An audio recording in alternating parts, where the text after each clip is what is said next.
Hi friends, എൻ്റെ ഒരു ചീർപ്പും ഒരു ചെറിയ കഷ്ണം പേപ്പറും ഉണ്ട്. ഞാൻ ഈ പേപ്പർ ചെറിയ പീസുകളായിട്ട് കട്ട് ചെയ്യാൻ പോവാണ്.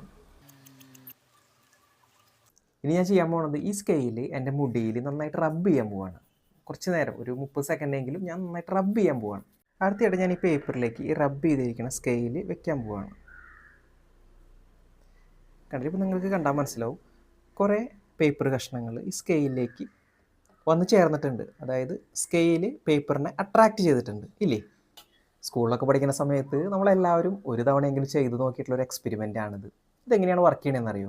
നിങ്ങൾ ഈ സ്കെയിൽ ഉപയോഗിച്ച് മുടിനെ റബ്ബ് ചെയ്യണ സമയത്ത് മുടിയുടെയും സ്കെയിലിൻ്റെ ഇടയിൽ നല്ല രീതിയിൽ ഫ്രിക്ഷൻ ഉണ്ടാവും. അപ്പോൾ എന്താ സംഭവിക്കുക? നിങ്ങൾക്കറിയാം, മുടിയിലാണെങ്കിലും സ്കെയിലാണെങ്കിലും ഒരുപാട് ആറ്റങ്ങളുണ്ട്. ആറ്റങ്ങളുടെ പുറത്ത് ഒരുപാട് ഇലക്ട്രോൺസ് ഉണ്ട്. മുടിയിലത്തെ ചില ഇലക്ട്രോൺസൊക്കെ ഈ സ്കെയിലിലേക്ക് മൂവ് ചെയ്യും. നിങ്ങൾക്ക് അറിയേണ്ട ഒരു കാര്യമുണ്ട്, രണ്ട് മാഗ്നറ്റുകൾ തമ്മിൽ അടുത്തടുത്ത് വയ്ക്കുകയാണെങ്കിൽ നോർത്തും നോർത്തുമാണ് അടുത്ത് വരുന്നതെങ്കിൽ അത് റിപ്പൽ ചെയ്യും. ഒരേ പോളുകൾ റിപ്പൽ ചെയ്യും.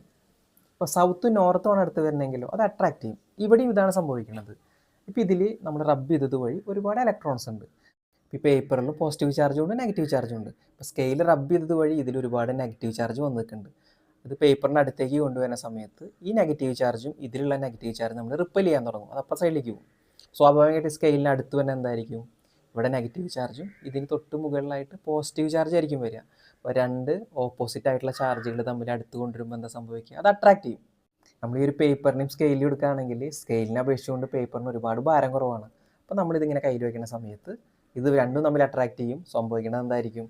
ഈ പേപ്പർ നേരെ സ്കെയിലിൽ വന്ന് പിടിക്കും. അപ്പോൾ ഇതിനെ നമ്മൾ പറയുന്ന പേരാണ് സ്റ്റാറ്റിക് ഇലക്ട്രിസിറ്റി. സത്യത്തിൽ ഇടിമിന്നലൊക്കെ ഉണ്ടാവണില്ലേ, അത് ഈ സ്റ്റാറ്റിക് ഡിസ്ചാർജ് ആണ്. അതിനെ പറ്റിയിട്ട് നമുക്ക് സെപ്പറേറ്റ് ആയിട്ടൊരു വീഡിയോ ചെയ്യാം.